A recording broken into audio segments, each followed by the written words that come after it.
माँ, तो इसी शर्त पर तुम्हें अस्पताल लाई थी कि तुम ठीक होने पर अजीजन बाई के यहाँ काम पर जाओगी। उपेंद्र बोला, तो तुमने और तुम्हारी माँ ने फैसला कर ही लिया है मुझे इस नरक में धकेलने का। महुआ बोली, मेरी मजबूरी है, मैं क्या करूं?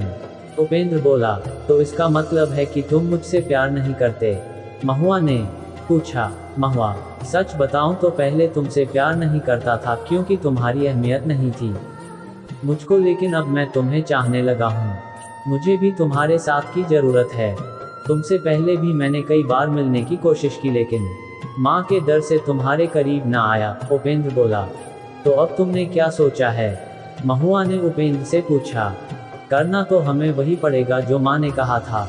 इसी शर्त पर तो मैं तुम्हारी जान बचा पाया, लेकिन यकीन मानो तुम अजीजन बाई के कोठे पर सिर्फ नाच और गाना ही करोगी, इसके सिवा कुछ नहीं। मैं ये तुमसे वादा करता हूँ। उपेंद्र बोला, तुम पर कैसे यकीन कर लूँ मैं? महुआ ने पूछा। मेरे प्यार पर यकीन करो, मैं तुम्हारा शौहर हूँ।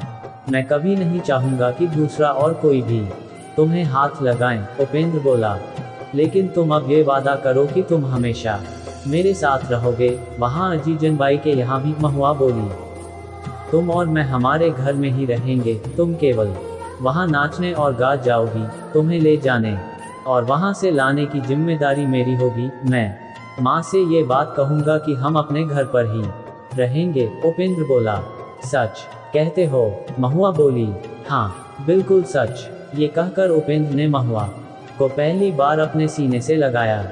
अब महुआ ठीक होकर घर आ गई थी, लेकिन अभी भी वो कमजोरी महसूस कर रही थी।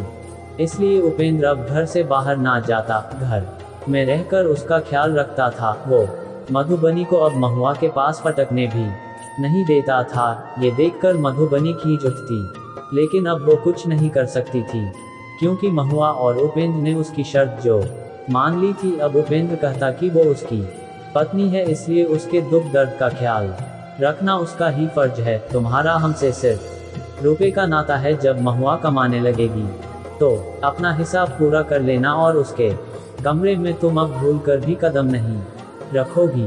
ये देखकर महुआ को तसल्ली हो गई थी कि चलो अब कोई तो है उसका मन पड़ने वाला, उसके आंसू पोंछने वाला, उसका दर्द समझने वाला। कुछ दिन ऐसे ही बीते। अब महुआ पूर्ण रूप से स्वस्थ हो चुकी थी और एक रोज शाम के वक्त मधुबनी उसे तैयार करके अजीजन बाई के यहाँ ले गई। साथ में उपेंद्र भी गया। अजीजन बाई के कोठे पहुंचकर मधुबनी ने महुआ के रुख से पर्दा हटाते हुए अजीजन बाई से कहा, लो ले आई मैं तेरे कोठे के लिए एक और खूबसूरत चेहरा।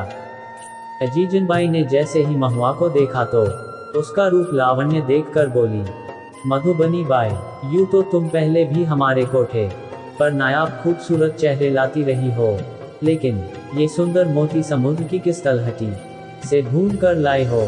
अल्लाह कसम, क्या हुस्न पाया है। भला है भला। अजीजन, ये मेरी बहू है। इस उपेंद्र की बीवी मधुबनी बोली, क्या कहती हो? इस बार बहू को ही दांव पर लगा दिया, कुछ भी नहीं सोचा। अजीजन बोली, हम तवाइफें इतना सोचने लगी तो दुनिया के कोठे ना बंद हो जाएंगे। अजीजन मधुबनी बोली, सही कहती हो मधुबनी।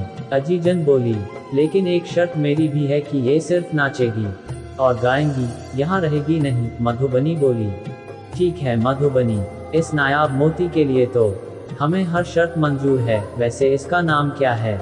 अजीजन ने पूछा।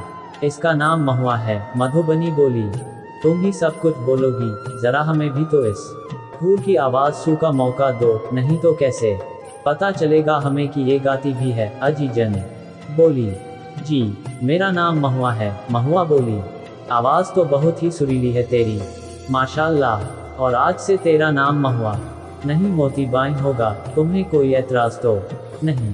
अजीजन बाई बोली, एतराज कैसा अजीजन?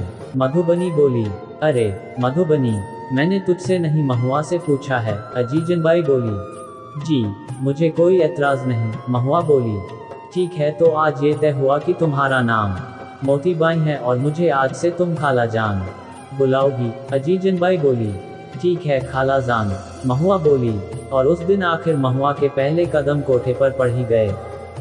कुछ ही दिनों में मोती बाई उस कोठे की सबसे मशहूर तवाइफ बन गई। अपनी गायकी और नाच से वो सबकी दिलजीज बन गई। उसकी आवाज़ का जादू अच्छे अच्छों का मन मोह ले लेता। जो एक बार अजीजन बाई के कोठे पर मोतीबाई की ठुमरी सुन लेता, वो बार बार सुनने के लिए आता। अजीजन बाई के दिन ब दिन ग्राहक बढ़ते ही जा रहे थे। अजीजन बाई की आमदनी भी बहुत बढ़ गई थी, जिससे वो मोतीबाई की हर इच्छा मान लेती।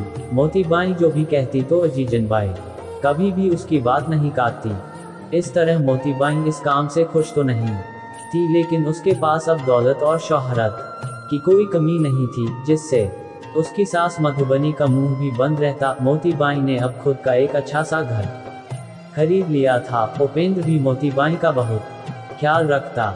इस तरह मोतीबाई पहली बार माँ बनी। उसके इस बच्चे के लिए मधुबनी कतई राजी नहीं थी। वो बोली, बच्चा आज जाने तेरे काम में खलल पड़ेगा। उसने ये बात अजीजन बाई से कही।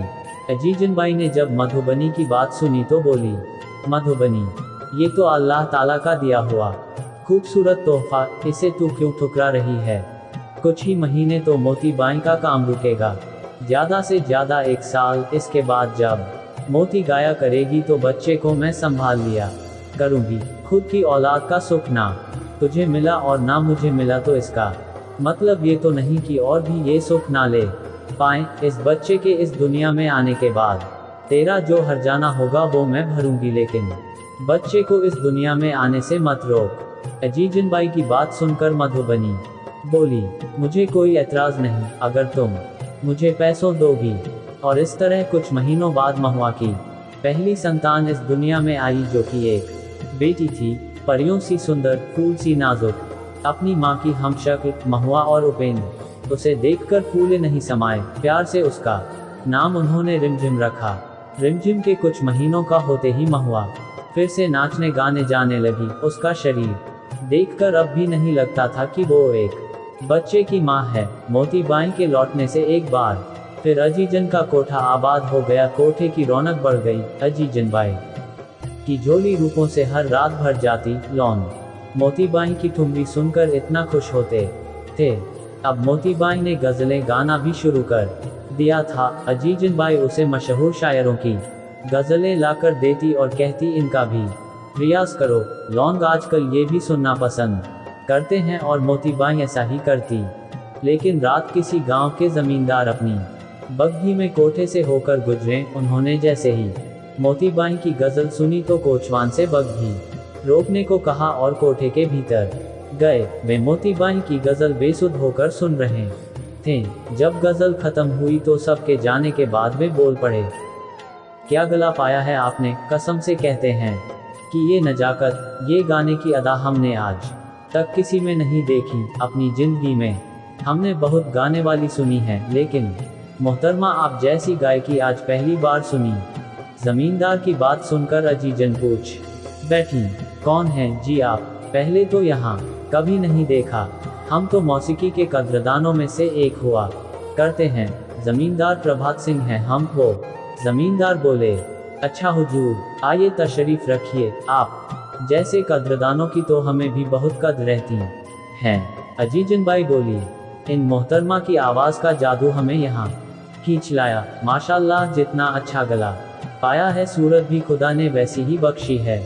जमींदार साहब बोले, जी जमींदार साहब आपकी निगाहों पर ज़रा काबू रखें। अजीजन बाई बोली, मोहतरमा, मैं अपनी हद में ही हूँ, किसी के फ़न की तारीफ करना गुस्ताखी तो नहीं। जमींदार प्रभात सिंह बोले, जी बिल्कुल नहीं, फ़न की तारीफ गुस्ताखी नहीं, लेकिन यहाँ पर नकारा की तारीफ करना गुस्ताखी मानी जाती है। अजीजन बोली, ओह समझा, तो अगर मैंने अपनी हद पार की हो तो गुस्ताखी माफ। अब इस गुस्ताख से ऐसी गुस्ताखी कभी ना होगी। जमींदार प्रभात सिंह बोले, मुझे आपसे ऐसी ही उम्मीद है। अजीजन बाई बोली, मैं वायदा करता हूँ आपकी ये उम्मीद कभी ना टूटेगी। लेकिन इस मौसीकी के आशिक को इन मोहतरमा की गायकी बहुत ही पसंद आई, तो क्या कभी कभी हम इनकी गायकी सुनने आ सकते हैं?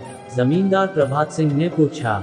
जी जरूर जहीन सी, कभी कभी क्या, रोजाना तशरीफ रखिए, लेकिन हद में रहकर। अजीजन बाई बोली, जी हम सब समझ गए, अभी चलते हैं हवेली। पर हमारी बेगम इंतजार करती होंगी।